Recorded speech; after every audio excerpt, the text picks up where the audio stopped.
Hi, everyone. Thank you for coming to our post roundtable meeting. We have three folks from the EPA, and I'll let them introduce themselves, but they are here to go over some questions that were asked at our pre-roundtable meeting and also some questions that were asked at the roundtable meeting. So maybe Laura, do you want to introduce yourself? Sure. Hi, everyone. Good evening. My name is Laura Knutson, and I'm with EPA as a community involvement coordinator for the Lower Duwamish Waterway. And I'll popcorn it to Ellie. Popcorn it is then. I'm in my kitchen and dinner is being prepared behind me. How nice. I'm Ellie Hale. I'm the remedial project manager, which means I'm handling the sediment cleanup in the Lower Duwamish Waterway. And I'll send it over to Erica Hoffman. Hi, I'm Erica Hoffman. I am a biologist with EPA, and I basically work for Ellie.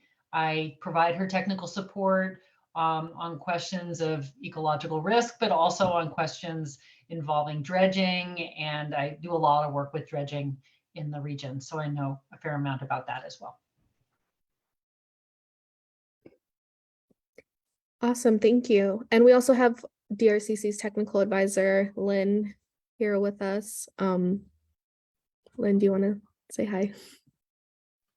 Hey everyone, my name is Lynn Gould and I'm from ERDA Environmental, and I am the TAG technical advisor. That stands for Technical Advisory Group for the DRCC. So let me start with some of the questions that we had gathered from the pre-roundtable. So the first, and I'm going off of the notes that you sent, Laura, just so you know. The first question was, or I guess comment was, please work with the city to determine and offer an alternative gathering space for July 4th celebrations because people usually congregate at Duwamish People's Park. So that is the first comment that we had. Another question was about whether or not there could be a community hotline set up for people to call in about different concerns stemming from the cleanup. Is this, Ellie or Laura, do you think this is something that could be possible once cleanup starts in the river? Hi, it's Ellie. And I do suspect that that is possible. I think that was done for the Terminal 117 cleanup. There was a hotline, and I don't see a reason not to continue. I don't know that it got a lot of use, but it seems like a good approach to make sure that people know they can call in if there are concerns. We don't have a, this isn't like, I'm not deciding that at this very moment. I am saying that it seems like a reasonable thing. And when we are looking at how we're there's a plan that will be developed. And when we look at the actual plan, we'll be looking at that as a question. Is this a good plan, and does it include a hotline?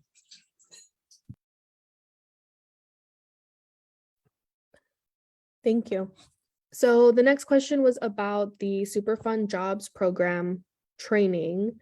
That is something that community is interested in having at this site. I know we've talked a little bit about it, Ellie, but is that something you could explain a little bit? Yes, I can. Also at Terminal 117 cleanup, we use a program that EPA has had for a long time called the Superfund Job Training Initiative. And basically it's a program whereby the construction contractor agrees to consider the pool of applicants who go through a particular job training. And so we work with the construction contractor on what are the kinds of jobs that can be trained up in the period of time that we have. And we tend to target groups of people who are having challenges being employed. So we're not like training people who are already employed doing something else. So anyway, it's a program that has existed for a while. When we implement it, when we roll it out, is generally later in the process than we are now. We are at the middle of the design process.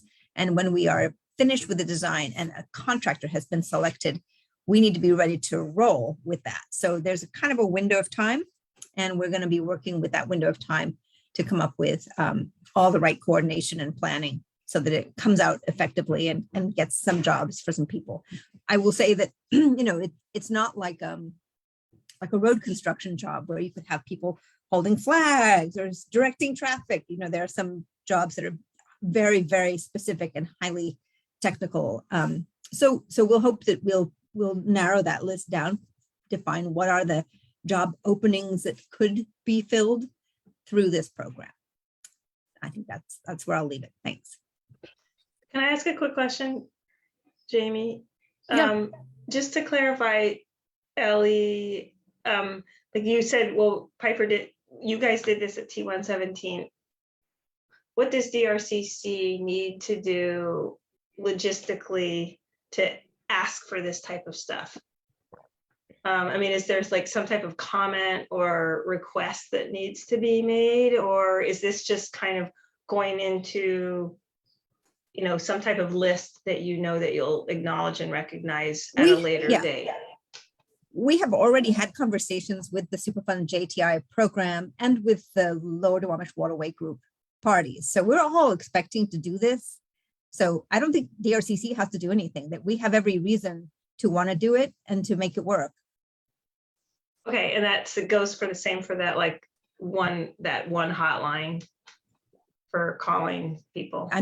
There are places along the way where we will definitely be saying, look, this is the plan for community outreach, and what do you think? There's a hotline. Look, hopefully Great. Everybody's getting the message that everybody wants a hotline, right? Great. So I think we're just not at the point now where there's something for you to look at and weigh in on. If you want to tell us that that's what you want now, believe me, we're going to pass those comments along. Thanks. Cool. Yeah, I was just trying to clarify sort of when that happens, and so that EPA is getting all of these comments now, even though things may not happen for 2 years. Well, and for Super JTI, this is Laura. I think I have not been involved with an application of Super JTI before, but I have also been in contact with the Super JTI program, same as Ellie, for EPA. And I do think, since we do have some time, like Ellie said, starting to come up with a strategy for how we'd like to approach it is one of my goals. And that definitely will involve talking to DRCC and other groups in advance, to kind of start to scope out timing and thoughts on it. Because I do know from my scoping on Super JTI that the most successful programs and applications, and I know it has been, like at T117, it was applied, like Ellie said, but it really is good to kind of start early, thinking and kind of prepping and planning for it, so that relationships and hopefully jobs, some positions, however temporary they may be, are in place. So yeah, just to add. Yeah, and I think that the question, sorry, Laura, but we can do all the planning we want, but the person who has to hire is the construction contractor, and we can't really anticipate what they need until we start working with them. So there is a time for preparing generally, and then there's going to be a time when we really have to dive in very specifically.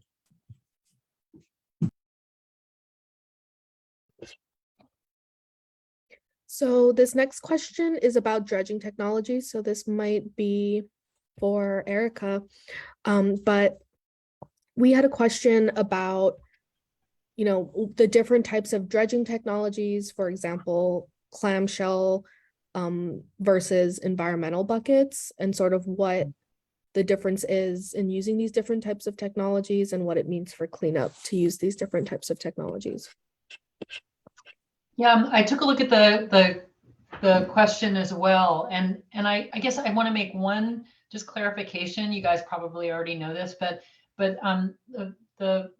the clamshell, there are two different kinds of clamshells. There's basically digging buckets, and then there's environmental buckets. They're both clamshells. So just so that's super clear. So the likelihood here is that we're not going to be doing hydraulic dredging, which is sort of the non-clamshell way of removing sediment. But the kind of bucket that you're going to use at least in my experience of seeing these decisions be made at different sites, is really just going to depend on both the degree of contamination, but also the quality of the sediments and how deeply you're digging. I've seen people use environmental buckets that are sealed, when the bucket closes, everything is sealed so nothing comes out. And I've seen people use that with very consolidated, very hard sediments, and had just a terrible result in terms of the amount of material that was ultimately released because they weren't able to close the bucket. So I know it sounds a little like, I'm not trying to put you off at all or put the questioner off, but it really, the details of the sediment, what they're contaminated with, and how deep they are or shallow they are and where they are in the waterway really makes a difference in terms of deciding what kind of bucket you're going to use. So that's the shortest I can do. Is there something else in that question that I didn't really address?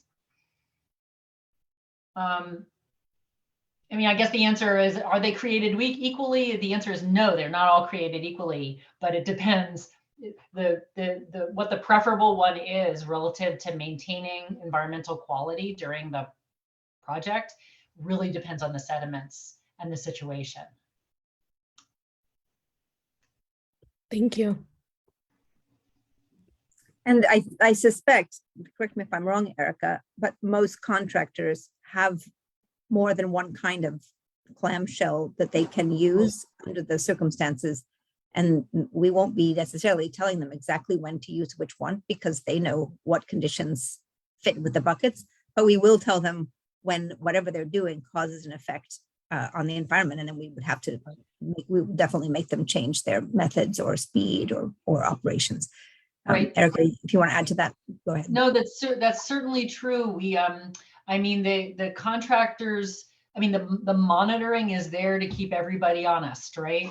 And so having the monitoring plan where you have an independent third party that is circling and occasionally collecting samples and overseeing the situation from a water quality perspective is usually it's that feedback loop of that information that gets collected that then can trigger or stimulate rethinking or rejiggering, if you will, what kind of equipment you're using, and more often what Ellie said, how you're using it, how quickly, your cycle time, which is how long it takes from taking a grab of sediment and disposing it in the barge and then getting back to take a next grab of sediment. That's a cycle time. And we've seen that some contractors want to get it done quickly, and that's what the monitoring does. It gets everybody to slow down, because if your cycle time's too fast, you're going to make more of a mess than if your cycle time's slower. Conversely, super slow cycle times can sometimes give more opportunity, depending on the kind of bucket that's being used, for more suspension and worse impacts on water quality. So it really is a kind of, it kind of depends again on the situation. But the critical thing is that water quality monitoring. I always think of it as it both helps keep the contractors on top of the imperative of maintaining environmental quality and meeting water quality criteria, but it also can become what I call an insurance policy for the PRP. Because if the PRP can show a clean bill of health when it comes to how they've monitored and what they've found and how they've responded to turbidity issues or whatever, that then they can demonstrate that if something is discovered later on somewhere else, that they could arguably put that information forward and say, we don't believe that we have a big role in that, or we are not the only ones, or something like that. So I think it's important to understand that it works for both sides. And I think that a lot of the dredgers do understand that. And understand that PRP You're on is mute. potentially a responsible Ellie, party. you're on Those mute. are the, No, you're good off now. mute. Okay, You're off mute. okay. It takes a while. Okay, so when she said PRP, she's talking about the parties who are potentially liable for the cleanup costs. So the ones who hire the contractor have every interest in making sure that the contractor does not make a mess So Erica, while we got you and we're talking about these dredge buckets, one of the other things that we heard during the roundtable meeting versus their pre-roundtable meeting was, they showed pictures of all of this liquid, kind of coming out of the environmental buckets. So how, is there a screen? How do you know that this isn't just being, dissolved into the water column and going downriver and settling on sediments like Duwamish Waterway Park? I heard that question a couple times during the roundtable meeting. I mean, and I understand that you monitor, but could maybe you explain the monitoring process to put people at ease? Sure. I mean, it's not, though I have to say right off the bat that it's not just the water quality monitoring that's going to allay the real concern that you just talked about, that, that dredging isn't brain surgery. There's a lot of release of material, even when you do it slowly, even when you do it with closed buckets. I'm just repeating what you said, Lynn, but so what has to be part of the tools in this is not only the monitoring in real time, but also the pre and post monitoring in the affected areas that are outside where the work's being done. And that is another means by which we can get a handle on, and for multi-season projects, sometimes we do it after each season. We do the work, we do a pre-season sediment sampling. This is not water I'm talking about now, but sediments in nearby areas. Certainly would make sense to do it if there was a high public use area nearby. We would do pre-project sampling. We would do the work during the work window and monitor that work as we've been discussing.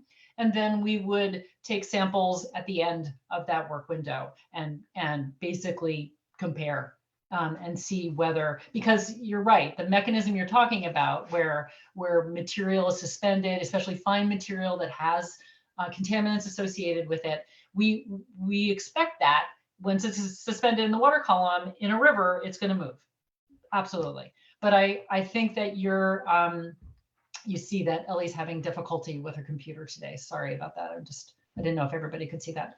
So there need to be other tools brought to bear. It's sort of, you can't control it perfectly, but you can use the right bucket for the kind of material you have, a closed bucket perhaps for very soupy, soft materials so that you are maintaining you're kind of containing, I should say, as much material as possible. But you can also, you can also monitor and test it and change up your equipment later if indeed that you find. Other possibilities in some cases are silk curtains. You have other, silk curtains are problematic too, though, especially with super tidal environments because they move a lot. And again, silk curtains can be just. Can you explain what those are, Erica? Sure. Silk curtains basically look. You can see the top of a silk curtain floating on the surface of the water, and it's sort of like a noodle that kids swim with, but it's floating on the surface of the water. And then there's a fine net that hangs down from that, and that net may go all the way down to the surface of the sediment, or it might go partway down into the water column. And the idea is, again, to kind of get at what Lynn was talking about, is that if you do have release and you have a turbidity in the water that's moving or could move off site, that a silk curtain could contain that better. They're analogous in a way when you see oil spills and their booms that, the way that oil spill booms work is they function on the fact that the oil floats on top of the water. So by putting a boom on the top of the water, you're containing the oil. Well, that's the silk curtain is sort of like an oil boom, but for the turbidity that's inevitably stirred up when you dredge. I don't know if Lynn, if I got it, what you were asking about, but I tried to. Yeah, I really appreciate that because, what the question was what do we do? How are we going to protect Duwamish Waterway Park? We're already having problems with the cleanup of Duwamish Waterway Park. It's currently fenced. Ecology thinks it's a source control problem. And the beach hasn't been characterized, and now there's going to be, some cleanup going on. Can kids play? So I think it would be helpful to know later, kind of what the safety issues are. And then I just want to say thank you for describing the silk curtain. I actually think we should put in our notes to describe that silk, the next time we do a roundtable meeting, to actually just, show some pictures of what a silk curtain looks like. I think that will make people feel better. That's a really I good think point. it's important though. Important. I hesitated to bring up the silk curtain, but it was a logical part of my answer to your question, Lynn. Yeah. Because silk curtains can be your worst enemy in the wrong tides. situation Yeah. with tides. They can actually, especially if they're touching the bottom. If, as you can imagine, a tide comes in, water rises, your curtain is no longer on the bottom, which may be okay. But then the tide falls, your curtain kind of, if you will, slams into the bottom and can itself generate turbidity. So Yeah. there's also, you'll hear from dredgers, they hate them for many reasons, but one reason they hate them is because they have to work around them. Sometimes their barge has to be sort of on the outside of the silk curtain, but then the actual bucket work is on the inside, we would hope, of the curtain. And so there's issues with them. They are definitely not the solution all the time, but they can be in certain circumstances. Certainly in the slips, that's one thing that where I feel like silk curtains can really be employed with efficacy, is in dead end areas or areas of the waterway that kind of are carved out, where you kind of can contain a distinct sort of area. Harder on the main stem of the waterway. Thanks. That makes a lot of sense. And kind of a, I guess, follow-up question to that. One thing that was asked was, what is monitoring going to look like while the work is happening? Like, does the contractor have people that are out there kind of watching cleanup, or does EPA have people, like, when the actual, like, all the equipment is out there and the work is going on, what does monitoring and oversight look like? Laura, should I start? Is Ellie just not here? There's Ellie, just not able. I have to read Ellie's lips. I think I can answer that question to some degree. You said two things though. You said monitoring and you said oversight, and they're actually different. Okay. That's sort of important to acknowledge right at the get-go. I know less about the oversight, so let's start with that. The oversight is usually either an EPA employee or a contractor to the EPA that does oversight. And the form that oversight often takes is literally standing there and watching, being there when there's a question, kind of keeping everybody honest, looking out for other things going on in the waterway, just being EPA's eyes. Especially in the earlier parts of a project or in really gnarly projects. A lot of the projects that I've worked on have had someone, sometimes the Army Corps of Engineers does work for EPA and they will be there doing the oversight. And so, yeah, oversight is certainly going to come from EPA. It's not the dredger or the primarily responsible party isn't going to do their own oversight, because that would be the fox guarding the hen house, right? But it'll be somebody doing that. And the degree of oversight and when and how much will depend. So that's the oversight bit. I just want to check the chat, because I can't tell if did Ellie write anything else? She is, I'm trying to give her the call information, but I'm not sure if she's saying it. So I'm okay, cool. So I just saw something pop up and I was like, ooh, is she telling me to say something? Okay. So the monitoring part is always, or if we're doing our jobs, it is a third party that is hired by the entities that are doing the cleanup, but it is not the dredger.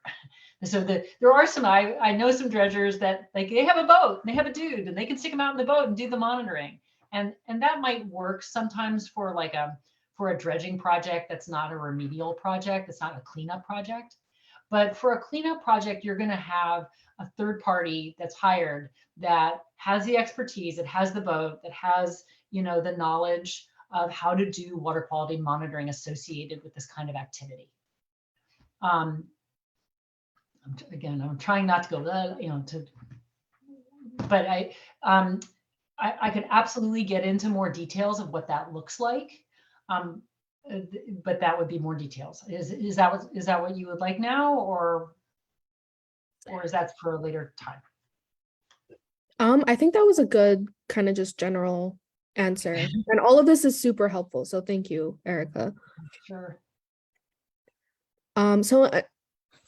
The next question is about climate change. We have some community members who are concerned about the ways that climate change could impact cleanup.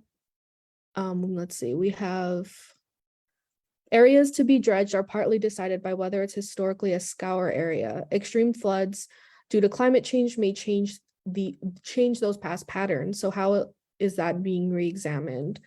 Or also any general comments you have about how climate change is being incorporated into the way cleanup is happening. So Lynn, is that, or sorry, Laura, is that, I'm not, that would be something that typically Ellie would answer. Yeah, we can briefly summarize what we had mentioned in the pre roundtable meeting before Ellie joins. Hopefully she'll be able to join soon. So she just had mentioned, and I'm not sure if any of you were at this or had heard about this, but there was I know Ellie had mentioned that there had been some work that had occurred before in 2017, where there was kind of a big gathering of different groups, like the city, the county, the Port Ludwig, and EPA was there too. And we're just trying to think about climate change considerations. And so that's something I know, are any of you familiar with that, or did you hear about that since some of you have been involved with this site for a long time? I was curious. It sounds like it would have been, it would have been with Mike Cox he was the EPA person. Yes. That was in charge of that. So maybe that name sounds familiar. That's great. I'm back. And so, oh, great. Hey, Ellie. Hi. We're just talking about the climate change question. Yes. So it's a big question. Yes. But there's no question that it's happening. Right. We all know that. And yes, in 2017, I think it was, we did have a big confab with people who were involved in the Duwamish from a number of standpoints. There are people who are working for the port and designing port facilities, and they need to adjust to sea level rise. And there are people who are looking at outfalls and infrastructure that the city manages for stormwater. So sorry, Laura, sorry, I'll take over from here. Laura's leaving us. Anyway, I think that all the different people came in with kind of, well, here's what we know, and here's what our risks are, and here's how we're going to manage that. And pretty much that's what we're doing at for the sediment cleanup. We looked at what are the main risks, and yes, sea level rise is going to affect this area for sure. And some areas in the Duwamish shoreline will be inundated more frequently. In terms of the design of the cleanup, the general view is that sea level rise affects where you need to protect the shoreline, but it doesn't change the. Currently, I think the thinking is it does not change the flow. There's a dam halfway up the watershed that regulates the amount of water that comes downstream, and so there's not a huge variety of flow rates that change the amount of current on the bottom. So that's what I have to say about that. There is a report about it, and I suspect the DRCC has had that in hand, but I'm not sure. So if you don't have it and you want to look at it, please let me know.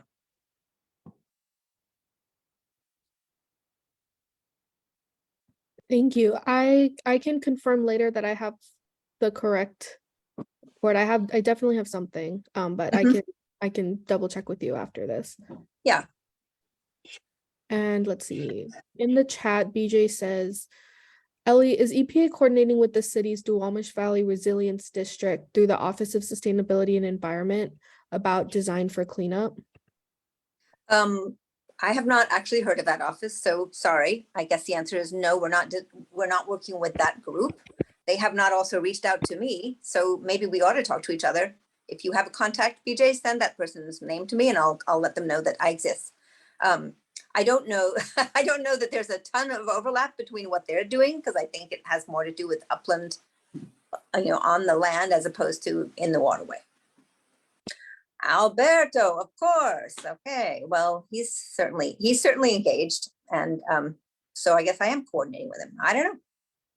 BJ, I see your texts. It would be helpful if you could voice your concern, like what is it you're trying to ask? Because I think the answer is we are coordinating, but maybe that's not what you were after. Yeah, She's trying to get a little dinner in. Sorry. They're dealing with the climate change resilience, and have all kinds of design things going on, not just upland, but related to stormwater facilities, etc. And it just seems like, and they're working with the flooding and sea level rise maps, and just if there's not conversations explicitly about that going on, they might be valuable and productive. Hi, I'll check Erica, with- so good to see you. I will check with Alberto.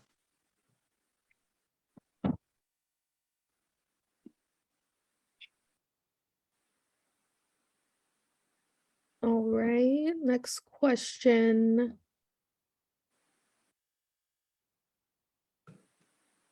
I'm trying to make sure we have enough time for everything, so I'm gonna kind of skip some, I think.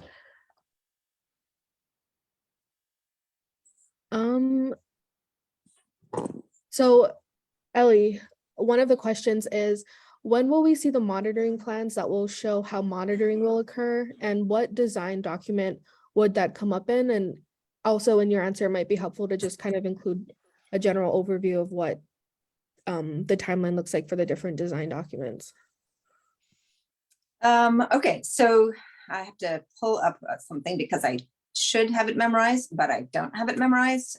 We have 3 phases of design. First of all, there's the upper reach, the middle reach, and the lower reach. And we're working on the upper reach design, and we expect the design will be concluded by the end of 2023, so that we can start work in the upper reach in 2024. We have the 30% design in review, almost done with review.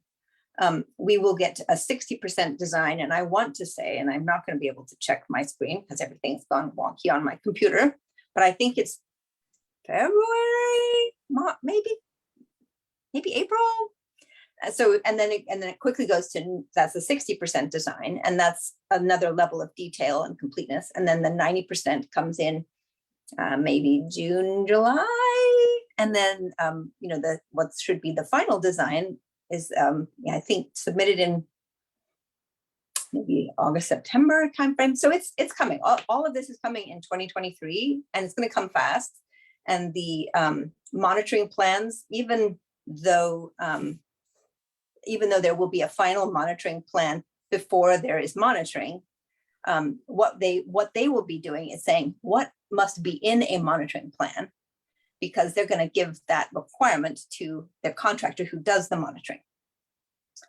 And that is, I believe, part of, I need to review what part of the submittal will have that, but I think it's the 90% design. That's when we get more detailed plans. I don't know if any of you have had a look at the 30% design, but it talks about the schedule and the timing for submittal. So if you look at that document, and I can't right now, but if you do, you'll see more about the schedule.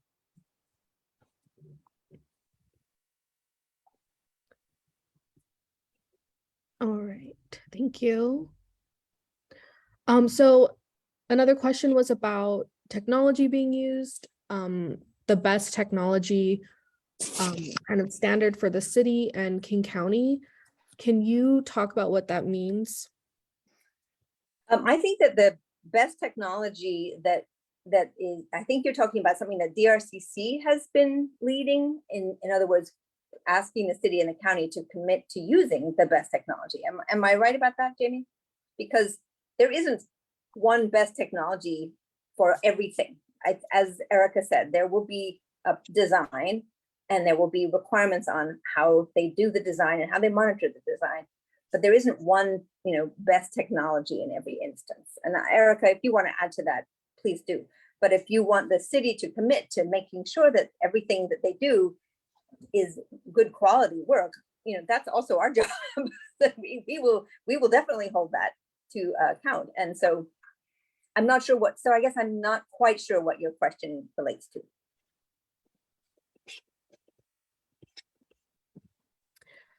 Yeah, my understanding was that the city and the county had agreed to use best technology as part of the cleanup. And so it might be more of a comment than a question, but that is something that was brought up at the pre-roundtable. When I look at the question, it almost seems like there's that the tension is around the contractor decide, like that EPA isn't going to say you're going to use this kind of bucket, or you're going to use this kind of crane, or you're going to use this kind of thing, and that's what it seemed to me to be saying in a way. Like, why aren't we why isn't the agency directing them on the best technology? Because that's what the agency would pick. And do you think, is that what the question was? Because, I don't know, Ellie, if you can speak more to this, but I think that at least behind dredging, there's not, it's not like a cancer treatment where there's like a treatment that's really, really good. And then there's one that maybe is less clear how efficacious it is. I mean, with dredging, there's not a lot of options. Once you've decided whether or not you're doing hydraulic dredging, and in this kind of river environment, it's not like there's a super duper special bucket that costs just a ton of money, and if everybody used it, there would be no suspended sediments. I mean, it just doesn't exist. So I think that's maybe one reason that Ellie and I are a little confused by the question, that really it's sort of like a screwdriver. You've got a Phillips head or another, there's a couple kinds, and how good the screwdriver is kind of immaterial. That's kind of where we are with the dredging. It's going to be the decisions on how to use it and how it's used, and the actual execution of the dredging that's going to be more critical than some technology that's the best one that we're not using. Christian, did you want to jump in? Yeah, thank you. I appreciate the opportunity to speak. Hi, my name is Christian, by the way. I haven't introduced myself. I was a little bit late. To this dredging issue, I think that maybe the fact that in the past, in the lower Duwamish waterway cleanups, the type of bucket became an issue because a bucket was being used, or a dredging mechanism was being used that was inappropriate. And the only reason we're having this conversation now is because community organizations had to themselves organize and oversee that process until the authorities would actually acknowledge that there was a problem with the bucket. And that's why we have environmental dredging in the first place. And I would like to follow up and ask, how do we know that those different screwdrivers aren't necessarily impactful if we aren't monitoring or testing the sediments while we're dredging? Or are we doing that? Yeah, go ahead, Erica, because you've been through this. I don't know, Christian, if you were on so we did discuss this a little bit earlier, and I, at the risk of repeating myself, which I'm happy to do, but did you just get on? No, I apologize again for being late. I'm just trying to catch up. Yep, I get it. I totally understand. It's an evening meeting. I totally understand. I just didn't want to say to you what I said before and have you say, I heard you said that. Oh, thank you. I appreciate that. Yeah, so we are absolutely a huge tool in the box of doing these cleanups is the monitoring component, and the monitoring component has a water element to it that's real time happening during the dredging, and it also, the monitoring has to do with looking at sediments before and after the dredging, or during, even sometimes during the remediation what, you know. Has that after- always been the case? Has that always been the case, or did we start monitoring after community groups noticed there was an issue with the way that there was dredging? Well, I've worked for the agency for nearly 30 years and in this area for about 25 of those years. And my job has been that entire time, part of my job has been to review and help execute the water quality monitoring plans that have always been required while I've been here. But Christian, maybe you're drawing off of earlier history than I'm aware of.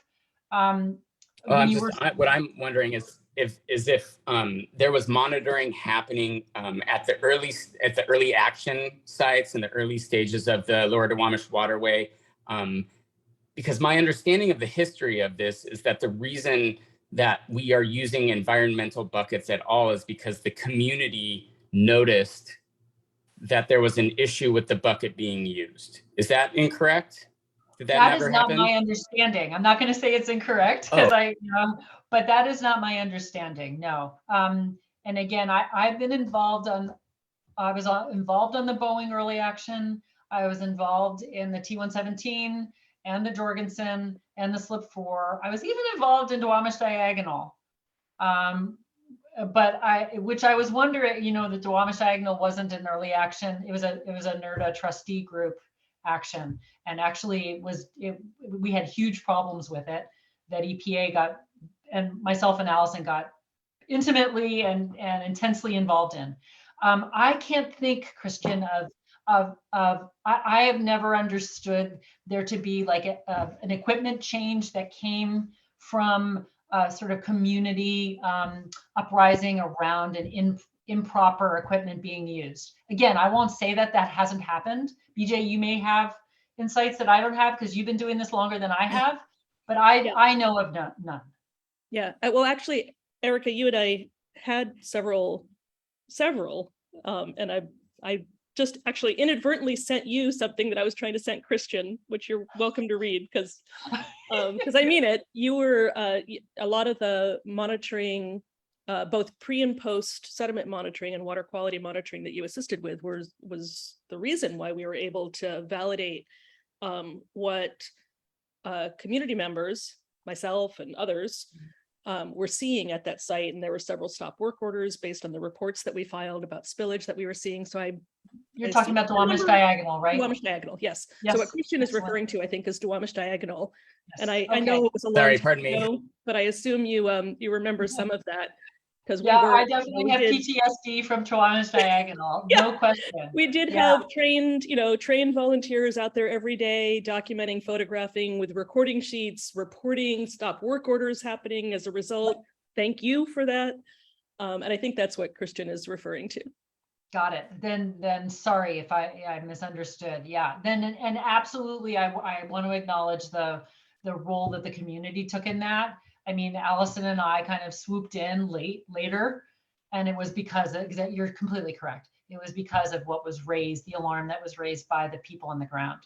So But we're not really sure. We don't really know if during that period of time if there was sediment being released because there's no actual physical monitoring at the time, right? That's I believe that there was no monitoring. Again, I don't mean to say it's not my No. Yeah, that's cool.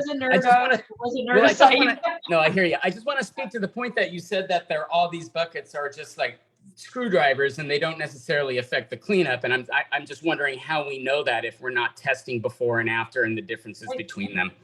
Correct.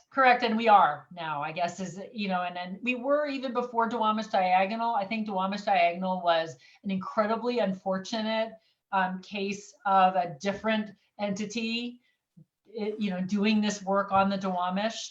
And we did EPA, I know, and I don't even know what Ecology's role was on it, but there was no water quality certification associated, like not the overt kind that is usually associated with these projects. A MACA project would have a certification.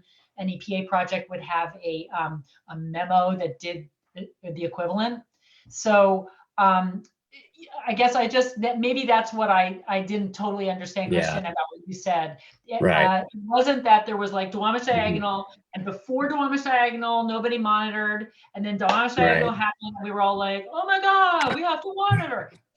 Totally. I just wanted to, because I heard that there was some confusion about why this question's even being asked, why we're pressing on this. And that's why, because if we don't, these things don't happen. Just thought I would clarify. Totally get it. And you are welcome to press on water quality monitoring as long as you want. Here I go. Thank you. I get so much heck from dredgers about how much they hate it. And to have a community that's insisting that this is a huge part of transparency around this work is critical. So and health. Yeah, absolutely. Thank you. Yeah. So Can I Ellie add can kick me under the table. just one thing also?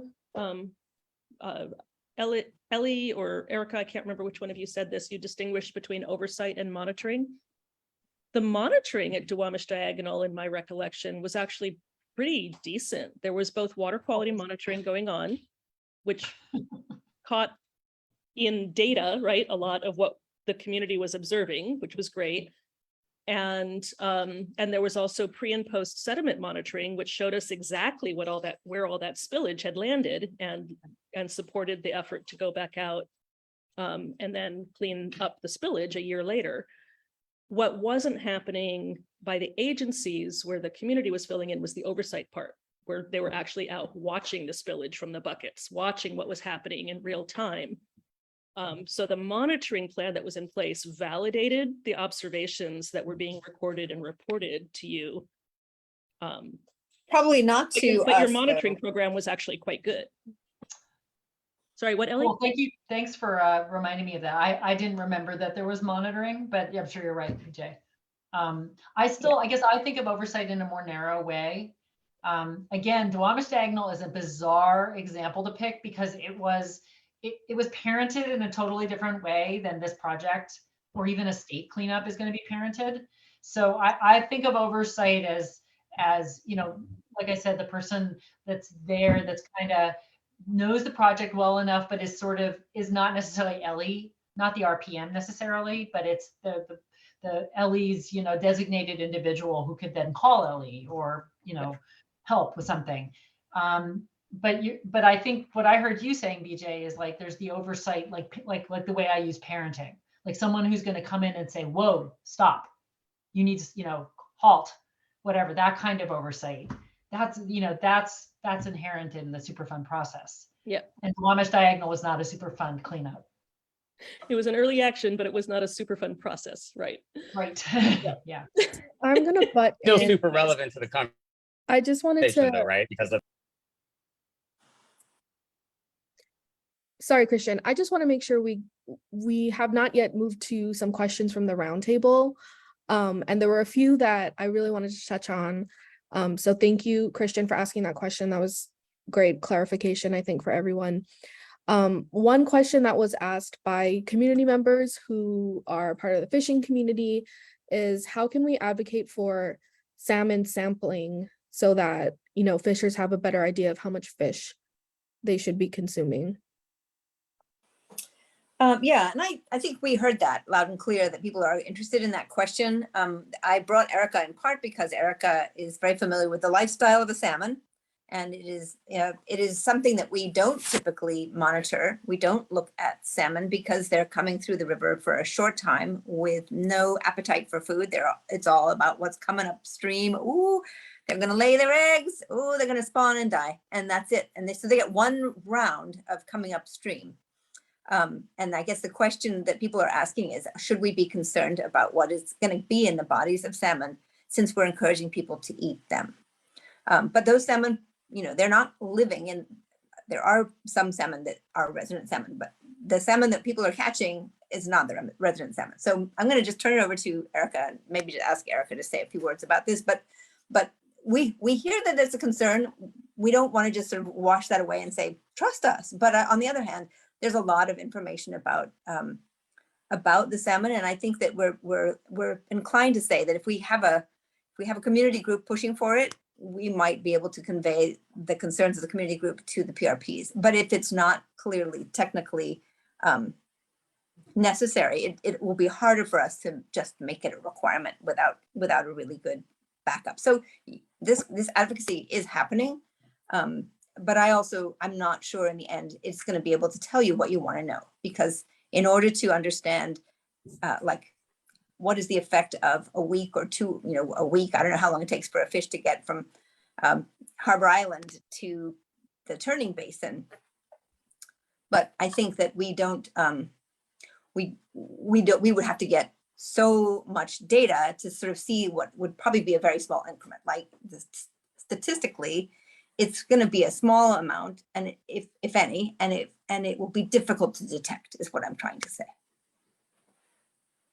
Erica, can you add to that or take away if I've said something wrong? No, I don't have a lot to add to the salmon story. And at the risk of, I'm not trying to change the topic, but my feeling, if I were thinking about, human risk associated with eating fish that could be affected, in the very, immediately by remedial activities, I would be much more worried about people eating English sole and eating benthic fish.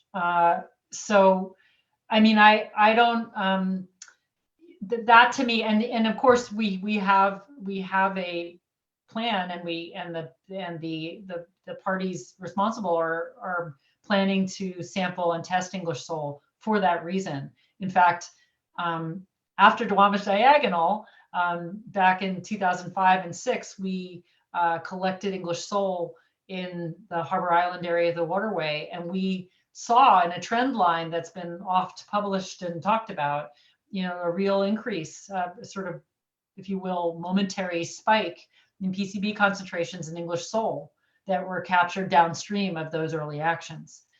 It was a increase that went away after a few years.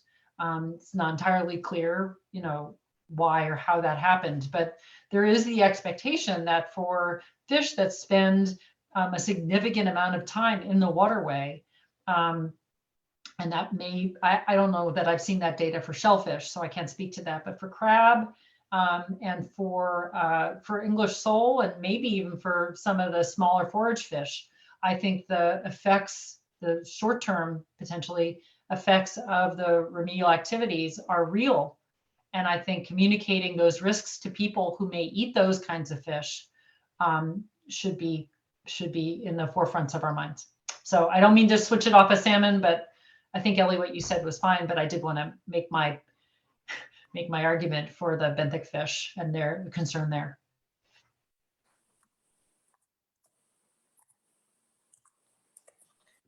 Well, you bring up an important point, Erica, and I think actually what I saw in the roundtable was, we want you to maybe I'm wrong, but I don't remember them saying we want you to test salmon. We want you to test fish tissue.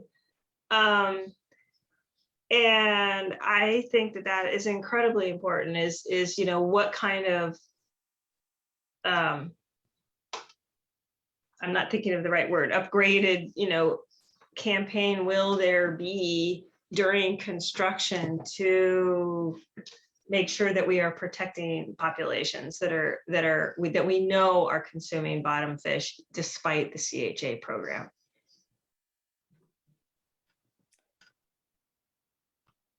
We're doing a lot to get that message out there. And I personally think that message will continue to spread. We're expanding into different language groups as well. I am not the RPM, the project manager who's doing that. That's Piper's arena. But I don't think the message will change, and I don't think the methods will change. And I think that there are people who will cut through a fence despite, like a sign that says everything inside the fence is dangerous to you. People will do it anyway. And so sometimes you can't stop people from being exposed. We are talking about things that are a lifetime risk concerns. So if you eat fish your whole life, that's a bigger risk than if you eat, the occasional fish. But so I guess I don't know that we can do much to change the reality that people people sometimes don't want to know. And sometimes maybe they're out there fishing and maybe they're not keeping the fish, or maybe they're eating it, but they only do it once every 6 weeks. I don't know, who knows? I guess I would say that it's not gonna be perfect. I just want to highlight what BJ said in the chat. Questions raised by New Washington Fish and Wildlife data ties PCBs and salmon to the lower Duwamish waterway, East Waterway, more than has been understood in the past. And I also want to point out that Adrian has shared a link of the City of Seattle sea level rise maps. And this was back when we were talking about climate change. But Adrian said that sea level rise in Seattle is projected to be approximately 1 foot by 2050. And you can imagine when people see the maps, how questions come up about the cleanup. Oh, absolutely. Yeah. No, there should be questions about so many things. And I can, I agree, BJ, that the work that Jim West and others are doing, where they're tying, and I'm trying not to get too technical worded, but they're tying the pelagic, meaning the animals that don't live down in the sediment, but rather the animals on the food chain that's connected to the water column, and especially the upper water column. The connection between either sediment related, like suspended sediment related, or water related PCBs, and the cycling of PCBs in those food chains that include salmon, absolutely, and orca and others. Those, yeah, you're correct, and we're very aware. We're in touch with them about this information. I would want to note though that I don't see that the influence of that on the food web that leads to salmon and ultimately to orca is something that's a bigger, the lower Duwamish certainly contributes, and is likely a very significant contribution to that PCB input, but the way the food web, the level on which that food web plays itself out is at the level of like Elliott Bay, Admiralty Inlet, the whole area, and the spread of PCBs in that whole area. It just when we're tying fish tissue to the cleanups that are happening specifically in the lower Duwamish, those linkages, while relevant, are less easy to cite as justification for sampling adult salmon, human consumed salmon in the lower Duwamish. So I think, anyway, I don't know if that's helping at all, but I think it. I'm glad, yeah, and I'm glad that you're dialed in on that work that they're doing. I know Ellie's had some frustrations trying to get better access to that data, so hopefully that's happening now. Oh, it's totally happening. I mean, it's been happening, for a while. I mean, Jim, we've worked closely with Jim throughout. I mean, early on in the project when we were deciding which fish to sample and test, we held workshops with local, and you might have been at them, frankly, BJ. Sorry if I'm not remembering. There was many people at these workshops, but Wayne Paulson and Jim and Sandy and all of them were part of those decisions about which receptors to monitor and how to monitor them and which not to monitor, things like that. So. Yeah, no, Ellie just expressed some frustration recently about getting access to those results. So it sounds like you guys are on it now. So yay. Thanks. So we are actually over time, and I just want to be respectful of everyone's evenings. Christian put a comment in the chat. Christian, if it's okay with you, I'm gonna copy this question and maybe I can send it over to Ellie and Laura, and we can talk about it whenever we meet next. Yeah, it's a biggie. I know we can't fit it in at the buzzer. Sorry, y'all. No worries. Thank you so much for being here. I'm going to stop the recording now.